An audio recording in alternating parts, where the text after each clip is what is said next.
This may be more of a orange thing, but I find you all appealing.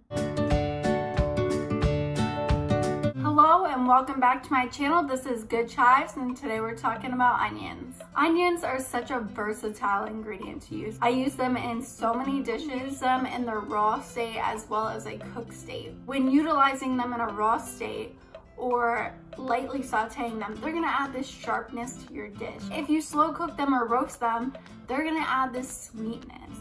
And that can be so great in tarts, on burgers, and just slapped into any hash. They make such a great addition to your dish. So when talking about onions, they can be split up into two different categories. You have dry onions and green onions. Green onions, that's exactly what it sounds like. They're the green onions. So you have leeks and scallions. And then dry onions, those are the ones that have the tight layers and the papery outside.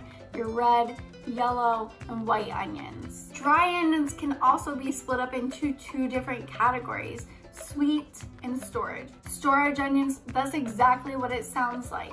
They last for a very long time if stored correctly.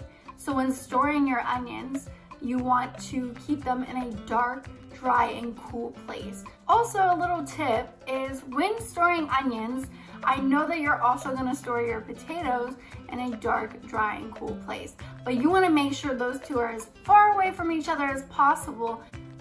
Your onions will fight with your potatoes, and your potatoes will not win the fight.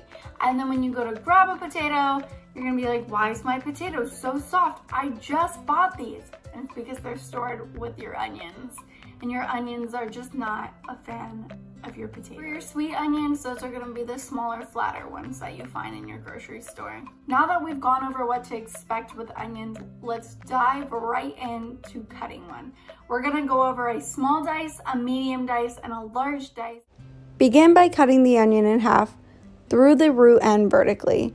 Both halves should have that root end attached, and the layers of the onion should be facing up and away from the root. Next, you want to peel away the first couple of layers, which is that papery exterior.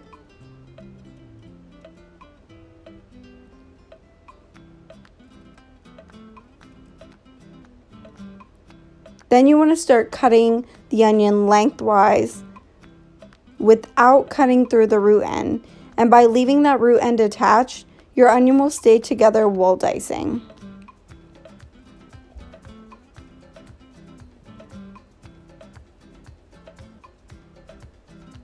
Some tutorials that you may watch on chopping onions will instruct you to cut toward yourself.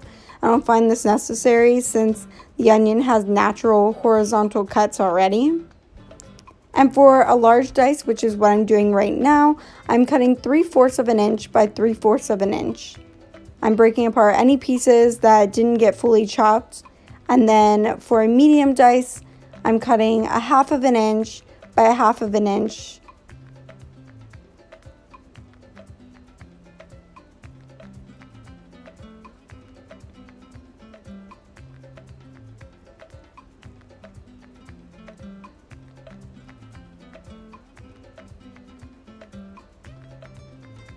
And then for a small dice, it's going to be 1/4 of an inch by 1/4 of an inch.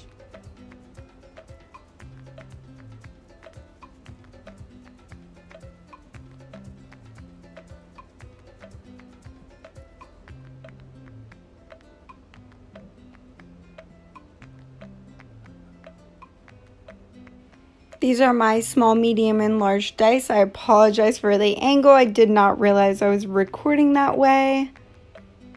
That video was helpful. That's my way of cutting an onion. What I showed you was a small, medium, and large dice. So if you're reading recipes, that's what it's referring to. If you want to see more how-to videos, go ahead and give this video a thumbs up and hit that subscribe button and the bell if you want to be notified every week when I upload new videos. I hope this video has been informational and that you stay tuned for some more content.